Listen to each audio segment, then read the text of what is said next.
Salam alaikum wa rahmatullahi ta'ala wa barakatuh. La séance d'aujourd'hui va traiter l'Ajax. Alors tout d'abord, c'est quoi Ajax? Alors Ajax, c'est l'abréviation de Asynchrone JavaScript and XML.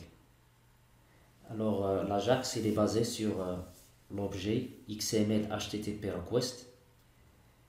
Alors c'est un objet côté client, c'est-à-dire il est utilisé par le langage JavaScript. Alors pourquoi on utilise l'Ajax? Alors l'Ajax, il permet de modifier partiellement une page affichée par le navigateur. Par exemple, le contenu d'un champ de formulaire peut être changé sans recharger la page entière. C'est-à-dire que je peux modifier une partie de la page sans recharger la totalité de la page. C'est ça l'important de l'Ajax. Alors d'ailleurs ça, vous allez le constater sur le YouTube. Quand vous chargez la page, vous allez voir qu'il y a des chargements partiels de la page. Alors on va entrer un peu en détail sur l'objet XML HTTP request. Alors c'est un objet qu'on doit l'instancier et qui est utilisé par JavaScript et qui est doté de deux méthodes, la méthode open et la méthode send.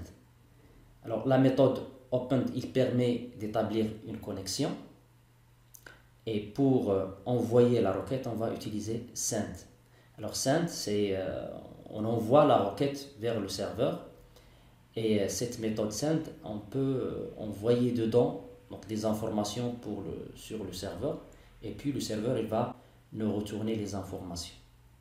Alors les informations retournées par le serveur, ils sont récupérables via les propriétés response XML si les données renvoyées sont en format XML. Et on peut les récupérer via response text si les données retournées par le serveur ce sont du texte brut ou bien un format JSON, des données en format JSON. Alors pour récupérer les informations response XML et les informations via response text, l'élément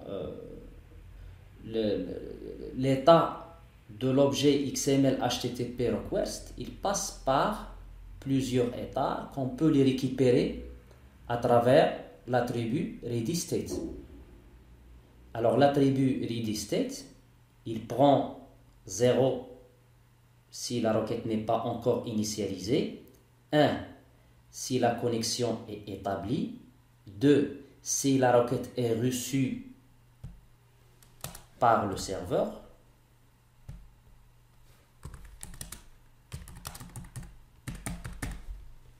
3 si la requête est en cours d'exécution, et 4 si la requête est terminée et les données sont envoyées vers le client. À ce moment-là, si readyState prend la valeur 4, à ce moment-là, je peux manipuler response XML, récupérer les données via response XML et récupérer les données à partir de response text. C'est-à-dire que je ne peux pas manipuler response XML et response text tant que readyState n'a pas arrivé à la valeur 4. Alors, pour cette séance, on va se baser sur l'Ajax, mais sur des pages ASPX, en utilisant l'ASP.NET. Si je veux utiliser l'Ajax sur des pages HTML directement, sans utiliser des pages ASPX, je vais vous renvoyer vers les deux liens de vidéo que je l'avais déjà préparé. Je vais mettre les liens de ces deux vidéos au-dessus des commentaires de vidéos que je vais poster. Et je vais encore mettre le lien de ce TD là. Vous allez le trouver donc en bas de vidéo, Inch'Allah. Alors ici, ces deux vidéos, je vous recommande de les voir pour voir le principe et pour voir les fonctionnalités de l'Ajax, plus précisément. Alors, pour l'ASP.NET, bien sûr, il va utiliser donc l'objet XML HTTP request, mais nous, on ne va pas le manipuler parce que en ASP.NET, on va utiliser des contrôle serveurs qui vont générer automatiquement les scripts nécessaires pour mettre en place donc une logique d'Ajax, pour mettre en place une mise à jour partielle de la page. Alors les deux objets, les deux contrôles serveurs, son script manager, son rôle il est utilisé pour gérer les scripts JavaScript qui contiennent les scripts Ajax qui seront générés par le serveur. Alors le serveur, il va générer un fichier JavaScript, il va l'envoyer côté client pour exécuter de l'Ajax. Update panel, donc ça c'est un objet, à l'intérieur on va mettre les éléments, il va contenir les éléments qui vont sur lesquels on veut faire des mises à jour partielles.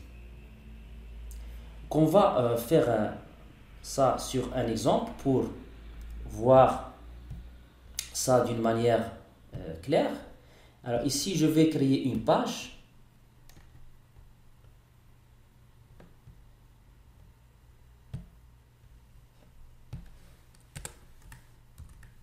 Ajax 2. Sur cette page, je vais créer un div ici. Je vais lui donner un style, une classe.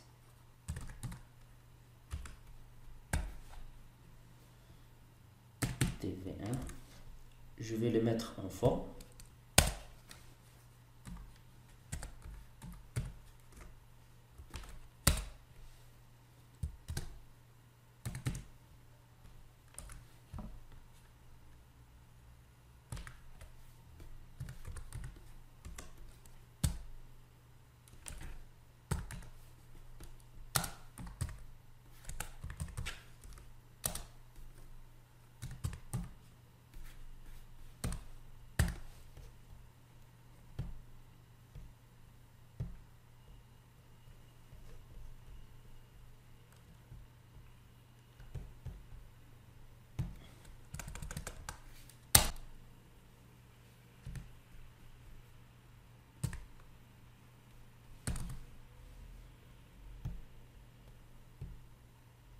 Voilà.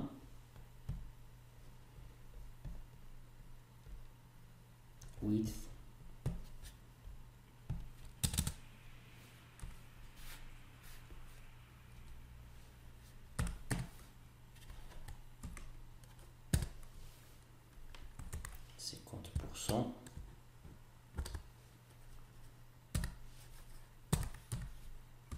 Margin autre.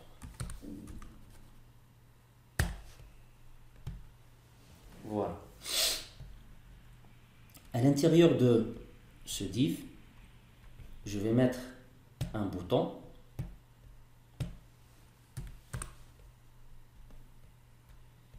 et puis un label.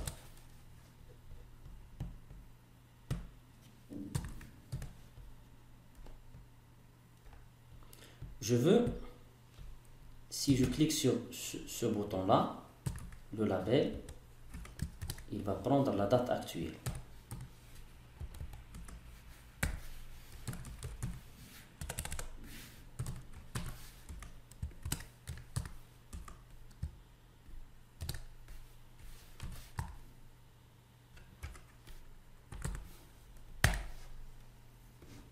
Quand je teste,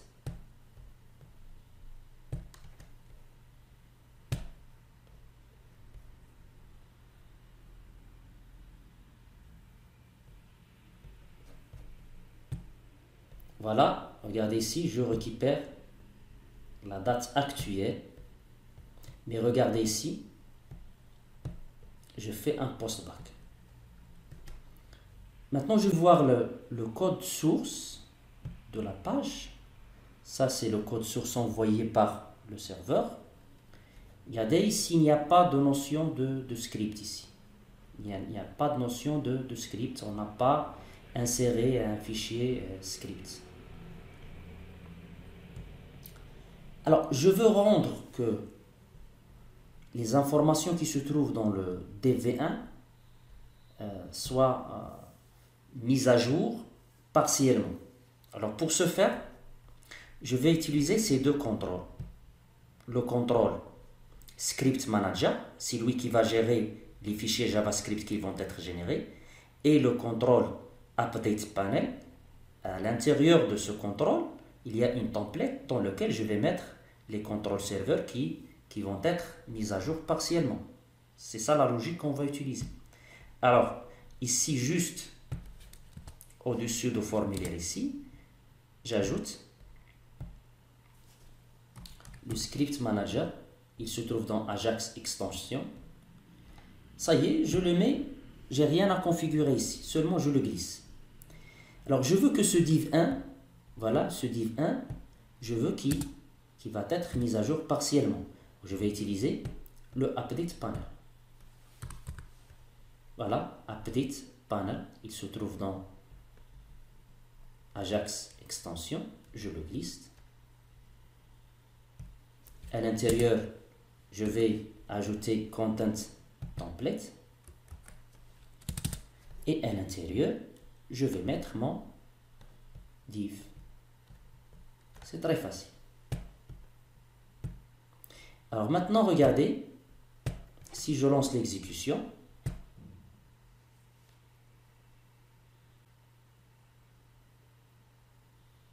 quand je clique sur le bouton, j'ai la mise à jour partielle, mais ici, il n'y a pas de post-back. Regardez ici, je ne fais pas de post-back. Si j'ai des informations ici, ils ne vont pas être changées. Ça, c'est clair. Si j'ai des informations qui sont là, ils ne vont pas être changées.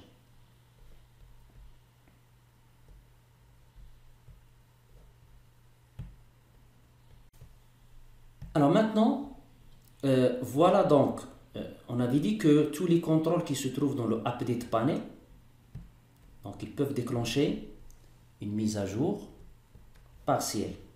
Alors pour tester, je vais ajouter un autre label qui se trouve sur la page, mais ce n'est pas à l'intérieur de Update Panel. Et je vais voir est-ce qu'il va être modifié si on clique sur le bouton. Alors sur le bouton, je peux ajouter ici la modification de label 2. Donc, ici, on fait l'appel de modification de label 1 et label 2. Le label 1, ici, il se trouve dans le Update Panel, mais le label 2, il se trouve à l'extérieur de Update Panel. On va tester.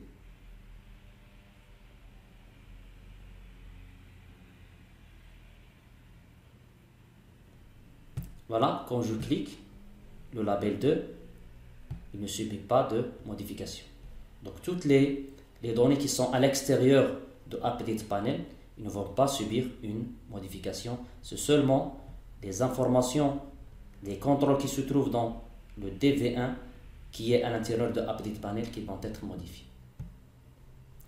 Alors, une autre remarque, vous allez remarquer que le code qui se trouve dans le load, il ne va pas être exécuté. Pour tester, je vais mettre le label 2, la mise à jour de label 2 dans le page load, dans la page load.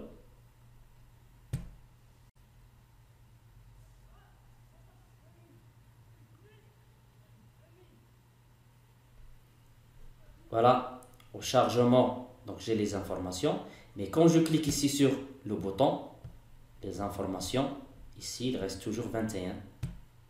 Donc, le code qui se trouve dans le load, il n'est pas exécuté. Donc, il y a seulement la mise à jour des informations qui se trouvent dans le update panel. Alors le TP qu'on va faire maintenant, ça je vais donc le mettre dans le Google Drive pour le voir. Alors ici je vais faire un TP. Il y a ici sur une base de données, j'ai le script de la base qui contient la table pays et la table ville, et je veux faire donc une synchronisation de deux combo box. Quand je choisis un pays, donc les villes vont être mises à jour au pays sélectionné. On utilise sans à faire donc la modification, le chargement de la page. Alors voilà le script, donc je vais l'exécuter et puis on va faire le TP. Je vais prendre le script, base ville.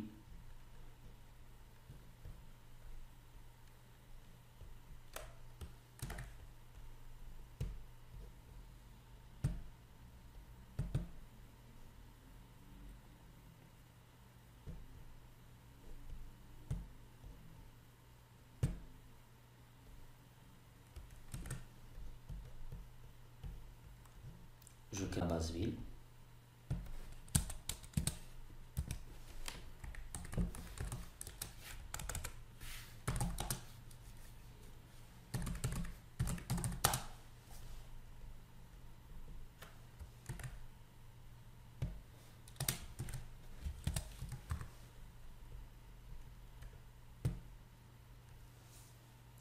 La base elle est créée.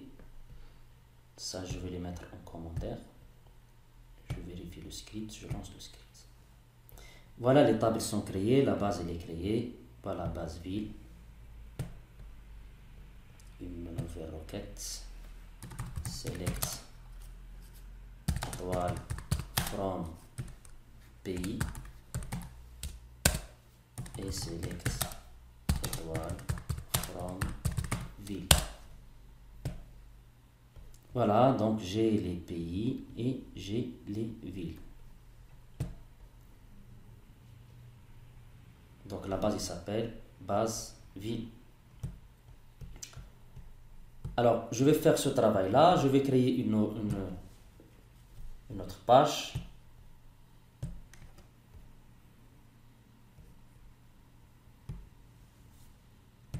Pays.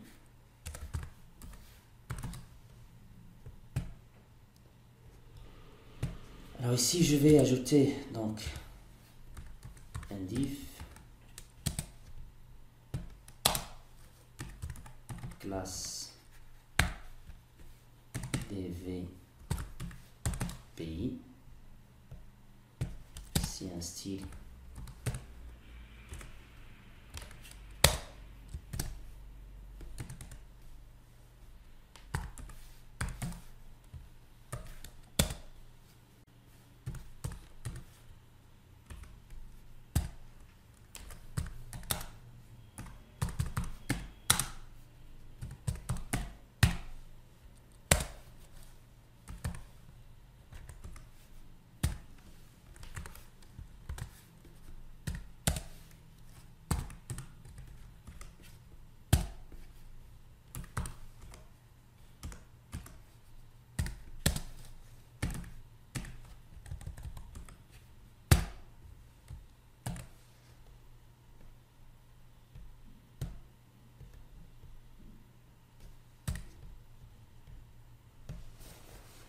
voilà.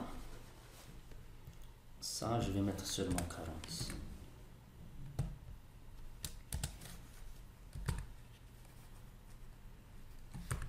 Body. Body. Background color.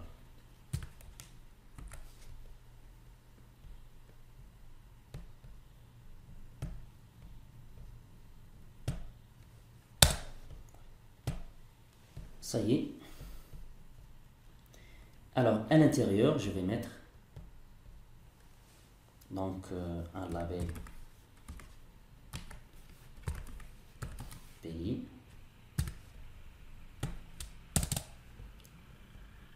Un drop-down list qui va contenir les pays.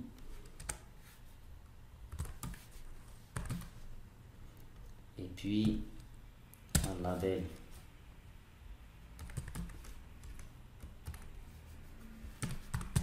ville et un drop-down list ville.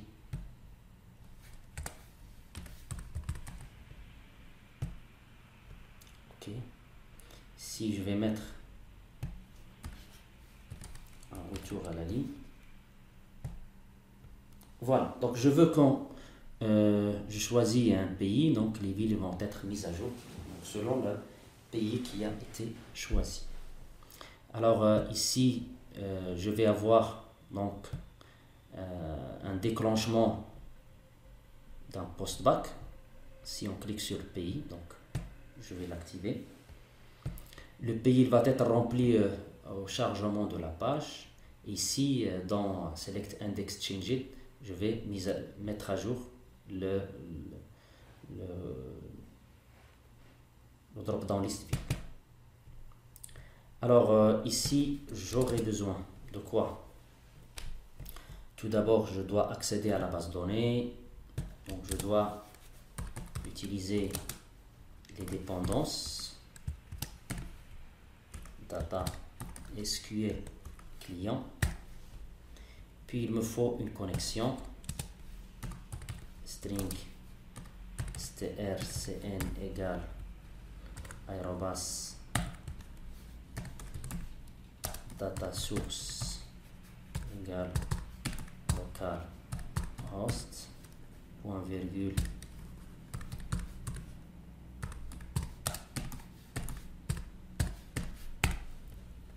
la base c'est base ville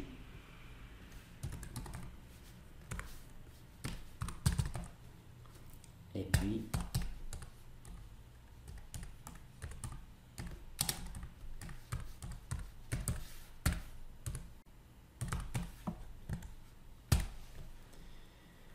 alors ici je vais mettre une méthode qui va me remplir les pays. Void get pays using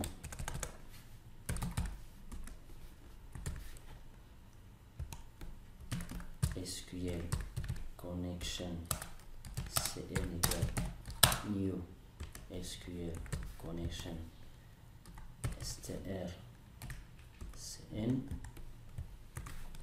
Il me faut une commande SQL commande cmd égale new SQL commande à laquelle je spécifie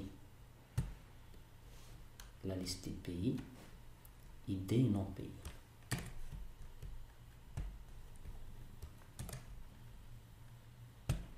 La connexion. Et puis, qu'est-ce qu'il me faut? Un SQL data reader dr égale la cmd exécute reader, mais avant ça je dois ouvrir la connexion.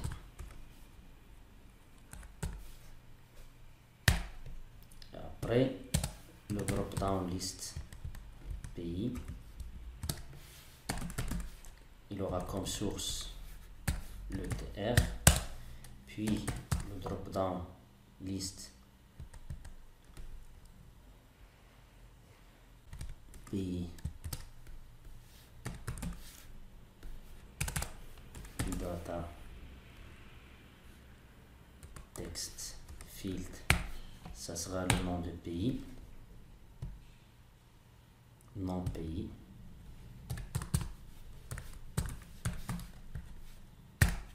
de même drop down list pays data value field, ça sera le ID. Voilà. Et après, drop down list pays point data bent. Cette méthode il va être exécutée ici au chargement si la page si not is post back, si j'appelle la méthode, parce que je veux que cette méthode doit être exécutée au lancement de la page. Donc on teste.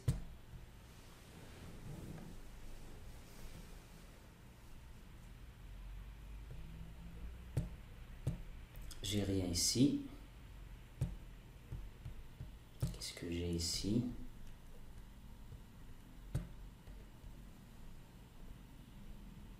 Non, c'est pas ici, c'est dans load, dans la partie load. CTRL X, c'est ici sur le load.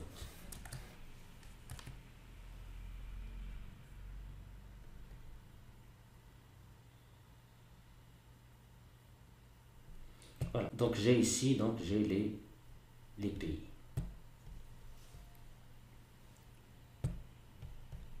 Alors, je veux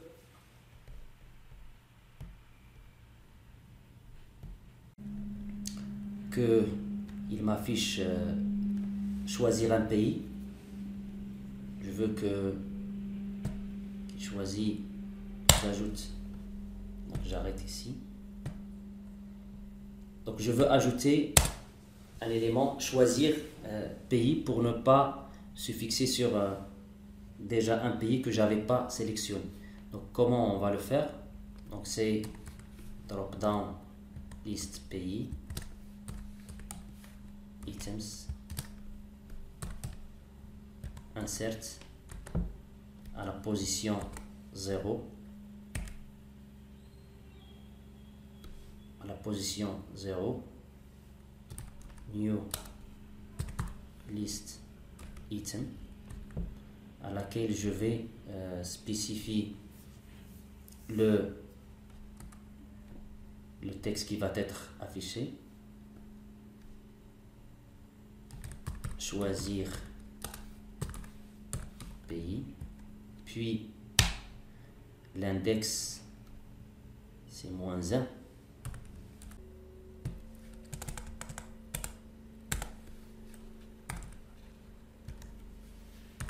-1. Voilà, donc si je teste,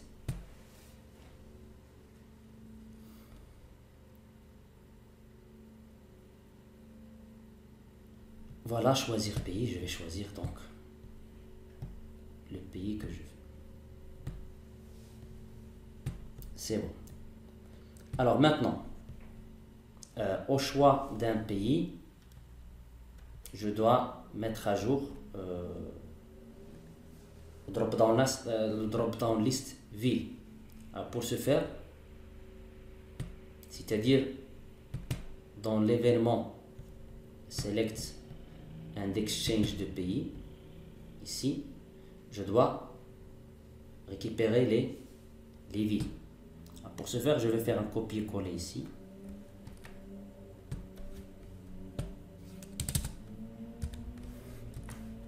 La même connexion, ici ça sera from ville where ID pays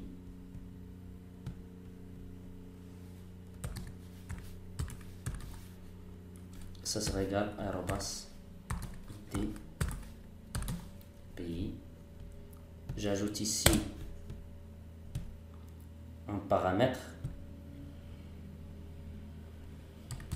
cmd parameters add with value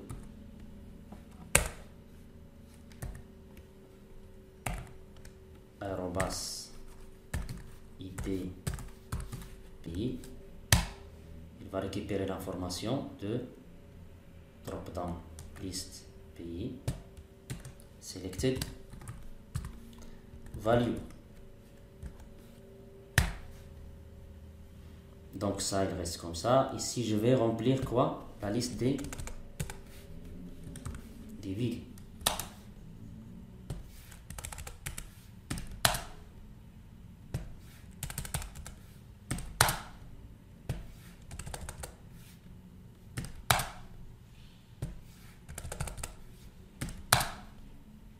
Voilà, ici choisir ville. Qu'est-ce que je vais afficher? Nom ville, ici il y a le id, donc j'affiche le nom ville.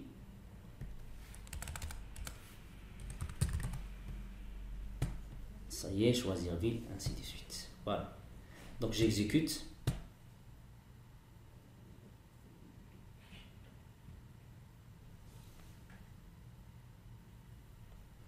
Alors quand je choisis le Maroc, ici j'ai les villes de Maroc.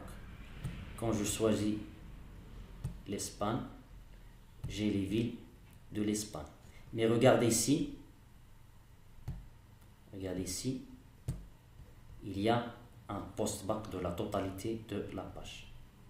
Alors pour rendre ça un chargement partiel de la page, c'est-à-dire la mise à jour seulement de cette partie de DV1, alors qu'est-ce que je dois faire?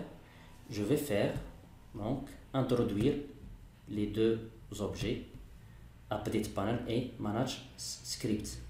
Alors, les informations que je veux qu'ils soient mises à jour partiellement, ce sont les informations, sont les contrôles qui se trouvent dans le div DVPI. Alors ici, je dois ajouter quoi? Je dois ajouter le script manager. On avait dit que le script manager, c'est lui qui va gérer et qui va générer les fichiers JavaScript qui vont faire l'affaire. Et ce div-là, je vais le mettre où? Ce div-là, je vais le mettre dans le update panel. À l'intérieur de update panel, je vais dans le content template. À l'intérieur, je vais mettre mon div. Ça y est. Et on lance.